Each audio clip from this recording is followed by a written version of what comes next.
নমস্কার। বিশালপাড়া উৎসব এটা এখন প্রত্যেকের মুখে মুখে, সুতরাং সেই উৎসবে সবাই সামিল হবেন এ তো বোঝাই যায়, কারণ সামিল হয়েই আপনারা দেখিয়ে দিয়েছেন যে প্রতি বছর এই উৎসব হবে আর প্রতি বছর আপনারা তাতে যোগ দেবেন এবং মুখ্য ভূমিকায় থাকবেন। আজকে আপনাদের কাছে নতুন বছরের শুভেচ্ছা জানাই। 2025 খুব ভালো হোক সকলের জীবনে, এটা চাই। আর এখানে সম্মানীয় চেয়ারম্যান রয়েছেন বিধান বিশ্বাস, উপপৌরপ্রধান লোপামুদ্রা দত্ত চৌধুরী সহ পৌর প্রতিনিধিরা রয়েছেন। বিশেষভাবে শ্রদ্ধা প্রাক্তন চেয়ারম্যান সুবোধ চক্রবর্তী মহাশয়, তিনি পৌর প্রতিনিধি এখন এবং উনি শিক্ষক, আপনারা সবাই জানেন, আমার বলার অপেক্ষা রাখে না। আর এখানে আমাদের খেলোয়াড়রা, আমাদের বাংলার মুখ যারা উজ্জ্বল করে, তারা এখানে এই উজ্জ্বল নক্ষত্ররা বসে আছে। আমার শ্রদ্ধা তাদের সকলের প্রতি। তারা খুব ভালো থাকুক। 2025 এরকম ভালোভাবেই তাদের জীবনে নতুন দিক, সেই দিকের উন্মোচন হোক। এই 2025-এ আরো উত্থান হোক তাদের, এটাই চাইব। এবং সঞ্চালক তো খুব সুন্দর করে বলে, এ বিষয়ে কোনো সন্দেহ নেই যেটা বিধান বলল।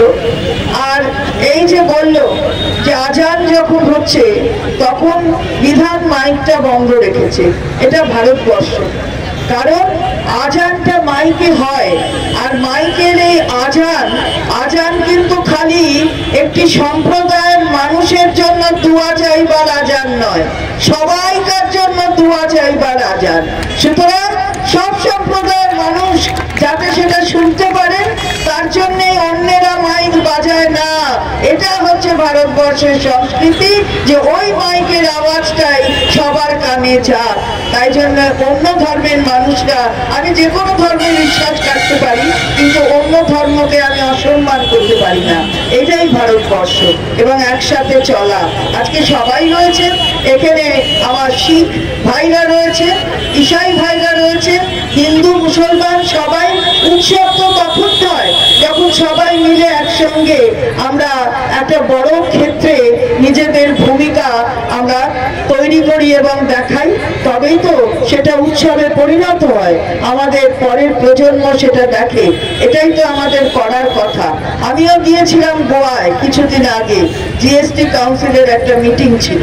আর আজকে আমারও এই এলাকার মঞ্চে আমাদের গোয়ার এই খেলোয়াড় এখানে রয়েছে, তো এখন বাংলারই খেলোয়াড়। সুতরাং আমরা এই যে প্রত্যেকটা প্রদেশের মধ্যে ভ্রাতৃত্ববোধ, এটাই সংবিধান বলে। সুতরাং আমরা সব সম্প্রদায়, সব প্রদেশ, সমস্ত মানুষকে আমরা ভালোবাসি এবং ভালোবাসা যাতে অক্ষুণ্ণ থাকে সেটা চাই। তাই উৎসব, সাধনদার কথা গৌতম বলছিল, সাধনদা চাইতেন সবাই একসঙ্গে এইভাবে উৎসবে সামিল হোক। সেখানে সবসময় রাজনৈতিক পতাকা থাকতে হবে এমনটা নয়।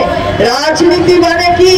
রাজনীতি মানে রাজার নীতি, আর সেই রাজার নীতিতে যারা সত্যি সত্যি বিশ্বাস করে তারা সবাইকে নিয়ে চলে। এটাই তো রাজার কাজ, সেটাই রাজনীতি, সেটাই নীতি। সুতরাং সবাই মিলে আমরা একসাথে চলবো, এটা সাধনদার সেই চিন্তা। আজকেও সেই চিন্তাকে ধরে রেখেছে বিশালপাড়া উৎসব কমিটি। দেবাশিস ঘোষ, ওকে আমি ধন্যবাদ জানাই। সবাইকে নিয়ে একসঙ্গে এই কাজটা প্রতি বছর করে এবং এবারেও করছে। ওর এই কাজ আরো বেশি মানুষের কাছেও পৌঁছে দিক, এটা নিশ্চিতভাবে চাইব। উৎসব কমিটির সকলকে, আমার সকলকে অনেক অনেক অনেক শ্রদ্ধা, ভালোবাসা। ভালো থাকুন, সুস্থ থাকুন, আর উৎসবের মেজাজে থাকুন। উৎসব তো হবে, খেলা হবে, কারণ ওরা আছে, তাহলে খেলা হবে না? মেলাও হবে, কারণ সবাই আছে। ফুলের মেলা হবে না? নিউ ব্যারাকপুরে ফুলের মেলা হচ্ছে, তাহলে হবে না ফুলের মেলা? হবে না কোনো স্বনির্ভর গোষ্ঠীর মেলা? তাহলে খেলাও হবে, মেলাও হবে, তবেই উৎসব করব, তবেই তো উৎসব। তাই সেই কথা মাথায় রেখে বাংলা এগিয়ে চলে। মাননীয় মুখ্যমন্ত্রীর সেই দিগদর্শন আজকে বাংলাকে এমন একটা জায়গায় পৌঁছে দিয়েছে যে সারা ভারতবর্ষ দেখে যে আমরা সবাই এক পথে চলি। ভালো থাকুন, সুস্থ থাকুন, নমস্কার।